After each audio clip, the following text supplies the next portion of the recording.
After 15 years as a lawyer, all I wanted was to retire in peace and grow tomatoes on the land my grandfather left me.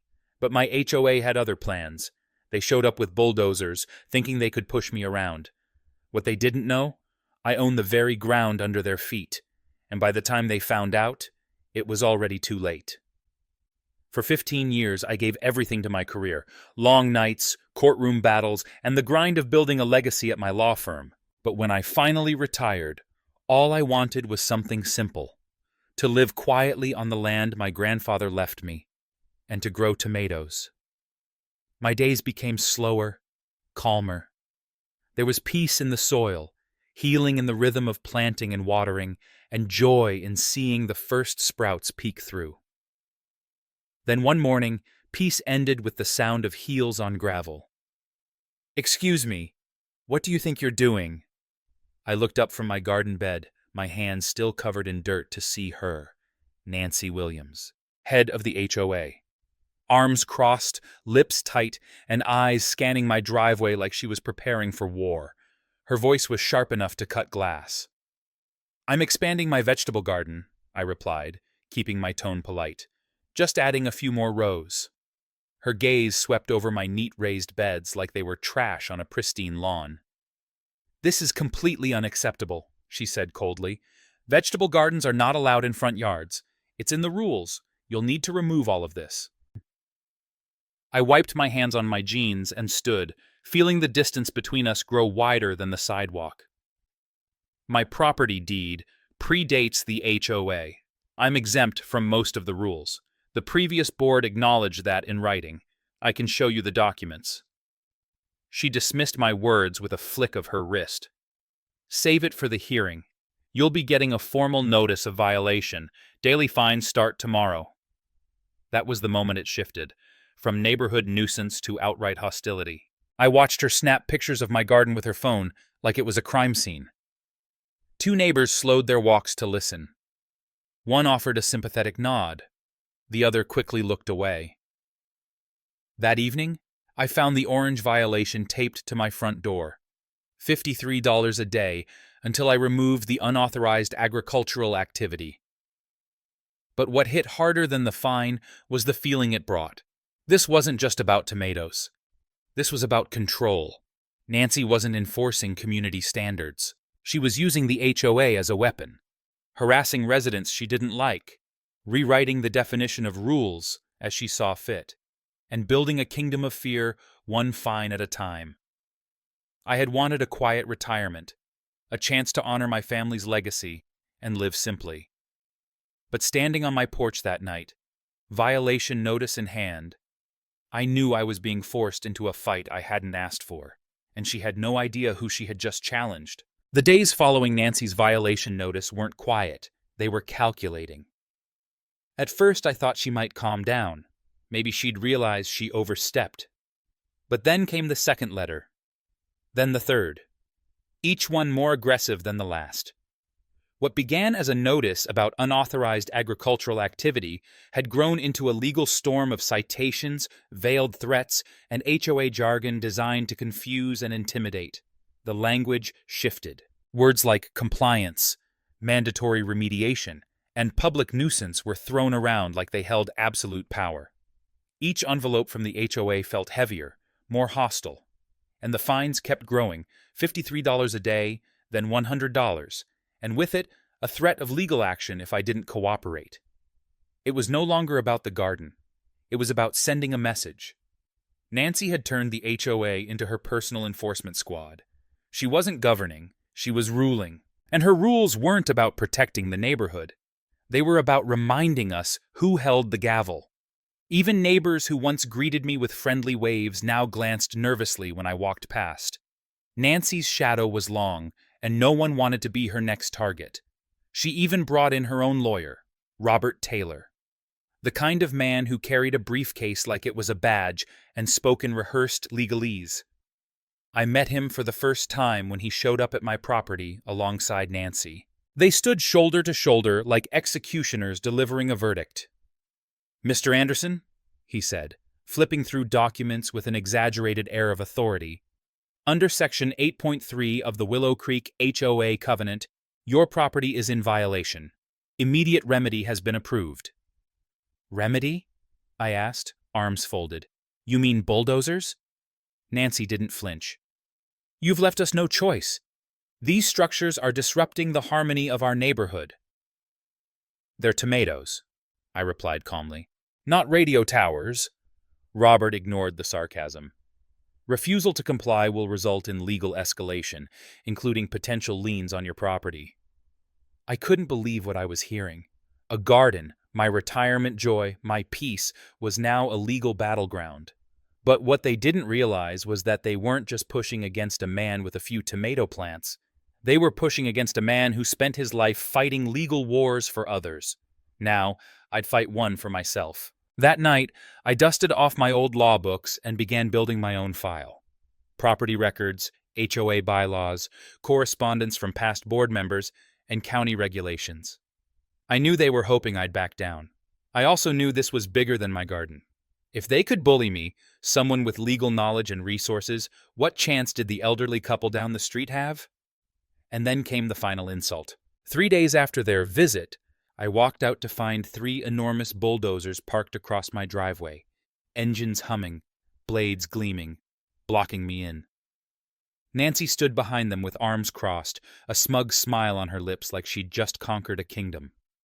No notice. No court order. Just brute intimidation. I snapped a photo, then another. My legal instincts kicked in. This wasn't enforcement, it was trespassing. Maybe worse. And if Nancy thought this was the end, she was about to learn something important. Because if you dig deep enough into old land deeds and forgotten county records, you might just uncover the kind of truths that bulldozers can't crush. And the land she thought she ruled? She was standing on mine. It started like any other morning on the farm, until I heard the rumble. 3 bulldozers, not 1, not 2, 3, parked across my driveway like tanks on a battlefield, their metal blades angled forward, daring me to make a move. The roar of their engines echoed across the quiet fields, and the acrid smell of diesel burned into the morning air. And there she was, Nancy Williams, head of the HOA, standing proud beside them like a general before a siege. Her crisp pantsuit didn't have a speck of dust on it, and neither did her conscience, apparently. She was flanked by a man in a designer suit, Robert Taylor, the HOA's legal counsel, with a briefcase in hand and a smug look that told me this wasn't just a scare tactic. It was a declaration of war. "James Anderson," Nancy called out, loud enough for the gathering neighbors to hear. "The board has deemed your front yard in severe violation of community standards. Per Section 8.3 of our bylaws, these unauthorized structures are subject to immediate removal." I stepped down from my porch slowly, heart pounding, clipboard in hand. I had documents, property maps, emails, everything I needed to prove I was within my rights. But this wasn't about legality, not anymore. This was about power. Robert stepped forward, his voice calm and condescending. "We're here to execute a lawful removal, sir. These raised beds qualify as permanent structures, and your repeated refusals to comply have left the board with no alternative." My jaw clenched. "You brought 3 bulldozers to rip up a vegetable garden?" Nancy's smile was syrupy sweet. "Not just any garden, James. A public nuisance. A threat to neighborhood harmony." I looked around. A crowd had formed. Mr. Jenkins from across the street, Mrs. Patel and her 2 sons, even Mrs. Ramos, cane in hand, stood on her porch, eyes fixed on the scene with quiet defiance. They all knew what this was. It wasn't about tomatoes, it was about control. "You don't have the authority," I said, holding up a faded document. "My property is exempt. My family's land predates your entire HOA. You're trespassing." Robert's grin tightened. "Then call the sheriff." "I already did." Right on cue, a county cruiser pulled up, and Sheriff Martinez stepped out. Behind him, Martha Gonzalez, the county clerk, cradled a long cardboard tube of original property maps. Nancy's confidence wavered for the first time. "We received reports of attempted destruction of private property," the sheriff said. We'll be reviewing deeds and easements before any action is taken, Nancy huffed. This is HOA business. The sheriff has no jurisdiction. Martha interrupted, calm but firm. Actually, we do. According to these records, she unrolled the map across the hood of the cruiser. Mr. Anderson's land includes this driveway and the adjacent easement where those machines are sitting. This area falls under county jurisdiction, not HOA governance. You could feel the shift. The bulldozer operators exchanged nervous glances. One cut his engine. Nancy's face turned beet red. This is some trick. These papers are registered with the county, Martha said, pointing to the seal. Dated and recorded in 1978. Your HOA was formed in 1995. It has no authority to override pre-existing property rights. The crowd murmured. Phones came out.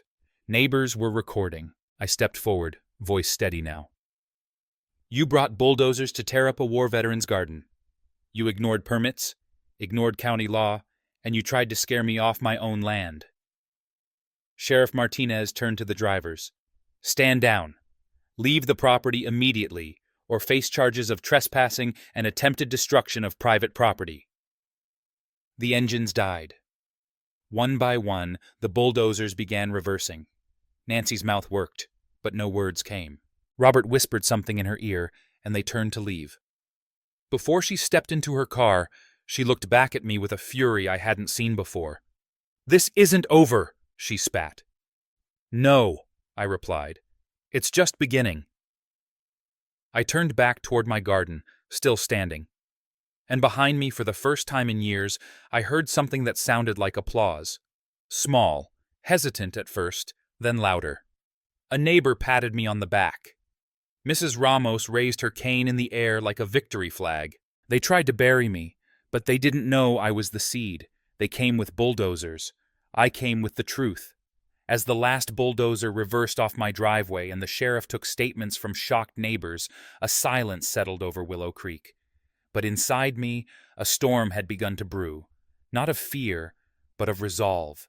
It wasn't over. Not yet. That afternoon, I sat with Eleanor Ramos, our soft-spoken 83-year-old neighbor whose memory was sharper than most people half her age. Her husband, Frank, had been a meticulous accountant for decades, and thanks to that, Eleanor had something more valuable than a sharp tongue, a paper trail. She handed me a manila folder with worn edges, full of documents she'd quietly gathered over the years. This, she said softly, is what Nancy's been trying to keep buried. Inside were bank statements, transfer records, HOA budgets, and fee schedules. And in the middle of it all, she'd highlighted entries that didn't quite add up. Over $300,000 in so-called community development fees that had mysteriously disappeared. Payments funneled to an entity called WCE Holdings LLC, managed by none other than Nancy Williams and Robert Taylor, the same duo who tried to bulldoze my driveway garden that very morning. I stared at the numbers, stunned. This wasn't just a vendetta against me. This was systematic abuse of power. But Eleanor wasn't done. She gently unfolded a yellowed land survey dated 1973, older than the HOA itself. This is your grandfather's land, she said, tapping the map. And these marked easements, still legally yours. It was all there in black and white. My property, my exemptions, and my rights. The Anderson family hadn't just sold land to developers in the 1970s. We'd retained rights to utilities, access roads, and most importantly, legal exemptions from any future HOA interference. Nancy and Robert hadn't just overstepped. They'd trespassed. Armed with these records, I returned to my house and called Sheriff Martinez and County Clerk Martha Gonzalez. Within the hour, we reconvened with neighbors on my front lawn, property maps spread out across the hood of a cruiser, and Martha reading line by line from county-registered documents. This easement, she said, pointing to the very spot where the bulldozers had idled that morning, was never transferred to the HOA. It belongs to the Anderson Trust. Any attempt to enforce HOA regulation here is not only unenforceable, it's illegal. Gasps rippled through the growing crowd. Mr. Jenkins, a retired judge, narrowed his eyes and said, "So, all those fines Nancy issued?"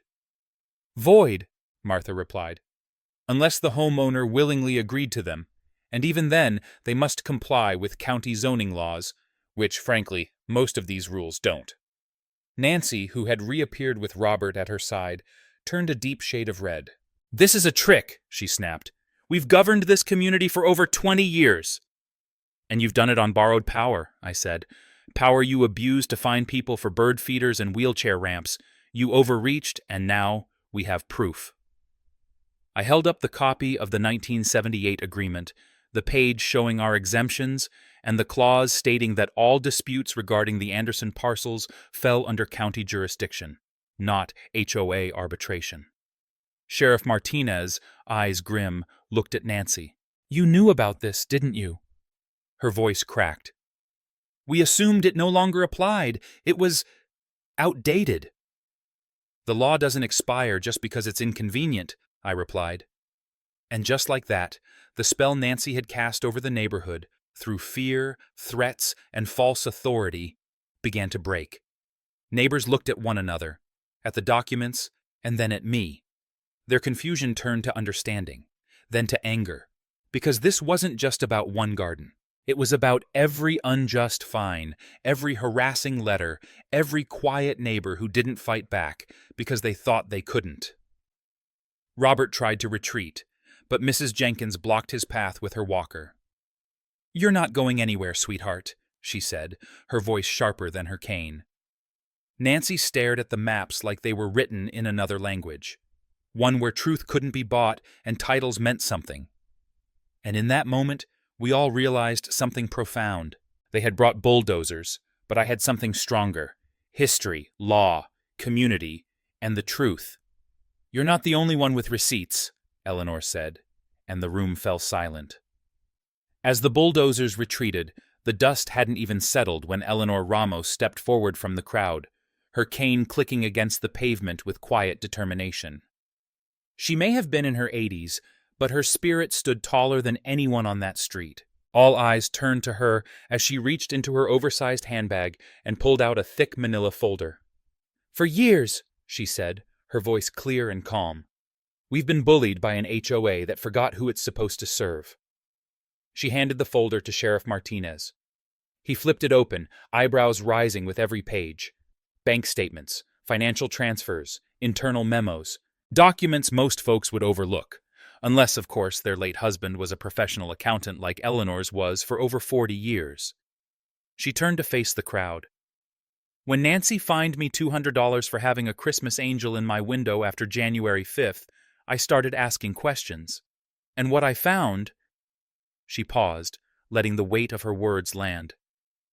"Well, I knew I wouldn't be able to stay quiet forever." People began inching closer. Mr. Jenkins, the retired judge, looked over Eleanor's shoulder as she flipped to a page marked in red ink. "That right there," she said, tapping a line item, "is where they charged every homeowner $50 for emergency security upgrades. But the vendor listed doesn't exist." Gasps rippled through the gathering. "And here," she said, pulling out another page, "are over $300,000 in payments from HOA accounts to a shell company, WCE Holdings. Guess who the managing members are?" Someone murmured, "Nancy and Robert." Eleanor nodded. "That money was meant for pool renovations and road repairs, but the pool hasn't changed in 3 years, and the potholes outside my driveway could swallow a lawn chair." Nancy tried to speak, but the words wouldn't come. The crowd had turned. People who had once feared her were now stepping away from her, literally and figuratively. Then Eleanor dropped the final bombshell. "Do you remember the Thompson family?" she asked, scanning the crowd. "The ones forced to repaint their daughter's wheelchair ramp?" Heads nodded. I found emails where Nancy called the ramp an architectural embarrassment and ordered the fine, even though she knew it violated ADA protections. Murmurs turned to outrage. Mrs. Jenkins began live streaming. Someone in the back started chanting, "Shame!" Eleanor stepped beside me and squeezed my hand. "You lit the fire, James," she said quietly. "Now let's keep it burning." With Sheriff Martinez's blessing, I connected my laptop to the community center projector. We displayed the evidence page by page. Fraudulent contracts, missing funds, predatory enforcement tactics, and HOA bylaws that had been secretly altered without community votes.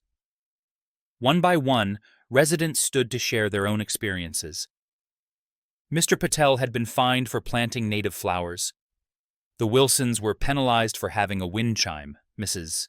Chen had been harassed about a small herb garden she used for her diabetes-friendly cooking.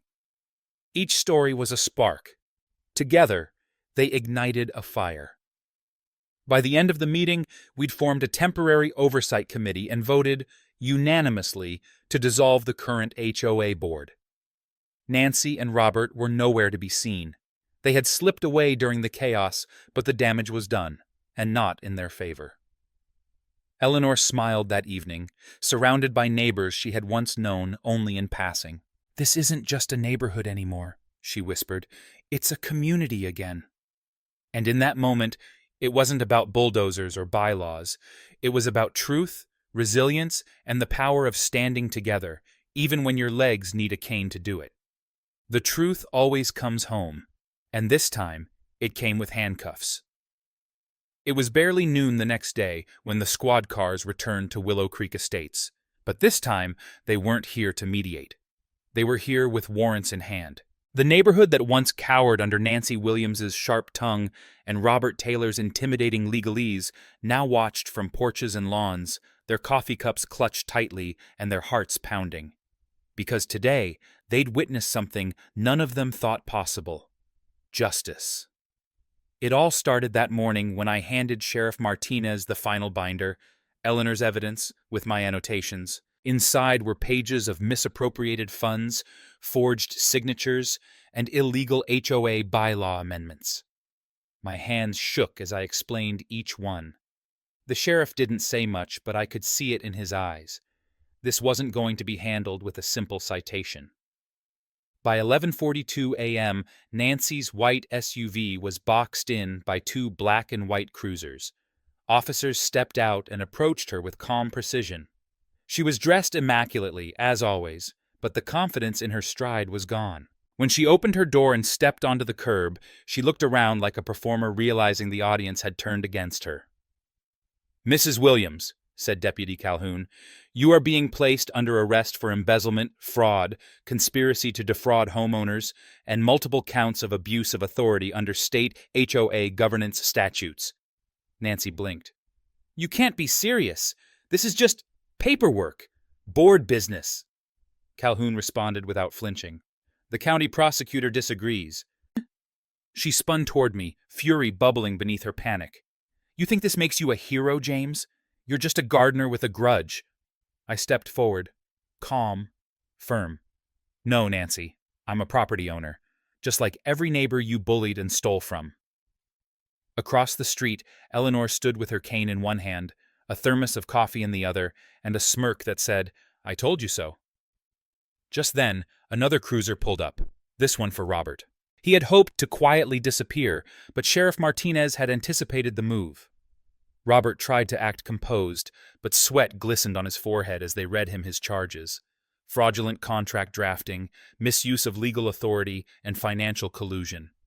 A collective silence blanketed the street. And then came a sound we hadn't heard in a long while: applause. It started with Mrs. Jenkins, who had once been fined for hanging an American flag on a non-designated pole. Then Mr. Patel joined in. Then the Martinezes. Then everyone. Not cheering out of spite, but out of relief, out of hope. Nancy tried to shout over it. "This is a mistake. My husband knows the mayor. I'll have this reversed before dinner." But no one was listening, because we weren't afraid anymore. The media vans arrived 15 minutes later. Reporters rushed out, microphones extended. I declined most interviews. "This isn't about me," I said. "It's about restoring trust where it was broken." The sheriff approached me privately, his expression more serious than before. "There's more coming, James. The DA is opening a full investigation into Willow Creek's HOA operations. There could be racketeering charges, money laundering, maybe more." I nodded. Then let's bring it all to light. As Nancy and Robert were led away in separate vehicles, something shifted, not just in the neighborhood, but in our hearts.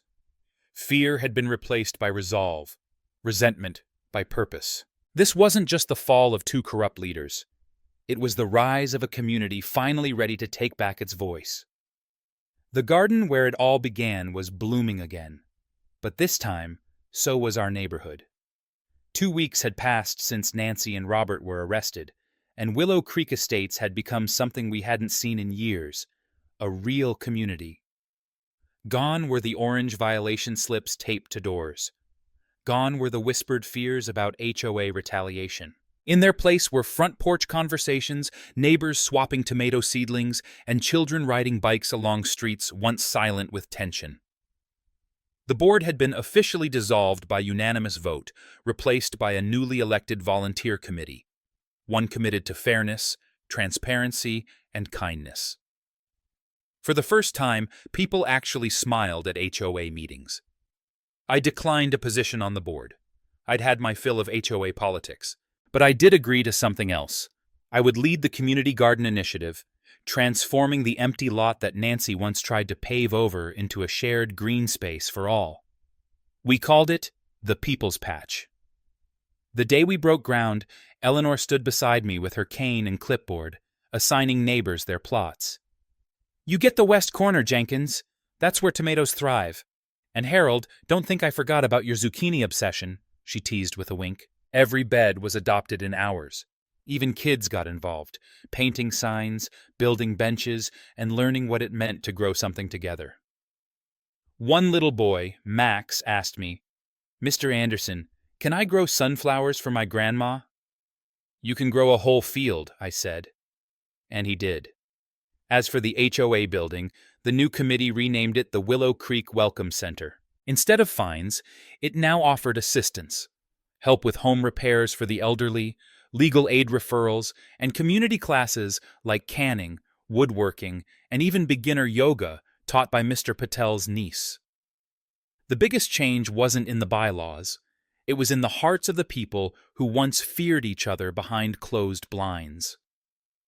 They opened their curtains, their doors, their lives. Even our Sheriff Martinez stopped by every Saturday for coffee and updates on the garden's progress. "I used to dread calls from this neighborhood," he said with a chuckle. "Now it's my favorite beat." One evening, as the sun set behind rows of blooming squash and corn, Eleanor handed me a basket of strawberries and said softly, "Your grandfather would have been proud, James." I smiled, looking out over what we'd built. Not just a garden, but a symbol, a promise. That no matter how deep the damage, no matter how hard the fight, a neighborhood could heal. A community could grow. And sometimes, the seeds of change are planted by one simple thing. Someone brave enough to say, "No more." In a world where the quiet dignity of everyday life is so often threatened by bureaucracy and power misuse, this story reminds us of one simple but timeless truth. When you stand your ground with integrity, you plant the seeds for real change. At first glance, it was just a man tending his tomatoes. A garden, a driveway. But for James Anderson, it became something far more personal. He wasn't just defending vegetables. He was defending peace, heritage, and the right to live without fear in one's own home. The first lesson here is about knowing your rights, a reminder especially vital for seniors who have seen communities shift around them. Over the years, many forget or are misled about what they are legally entitled to. James' calm reliance on records, history, and the law was his greatest shield. In an age of fine print and HOA overreach, it's a call for all of us to keep our documents safe, understand our protections, and never stop asking questions. The second lesson is about community courage. What started as one man's standoff soon revealed a shared struggle. Elderly neighbors, long silenced by threats and technicalities, found their voice again. In that moment, we are reminded, no one is truly alone when the truth is on their side. Even the most powerful bullies cannot silence a united front of people who've had enough. And lastly, the most powerful message of all. Real strength is quiet, patient, and deeply rooted, like a garden. James didn't fight with rage. He responded with facts, with care, and with a belief that right would prevail. And in the end, it did. Not just for him, but for an entire neighborhood. For those of us in our golden years, this story is not just entertainment, it's encouragement. That it's never too late to push back against injustice. That experience and history matter. And that sometimes the most profound revolutions begin with something as small and as sacred as a tomato plant in the sun.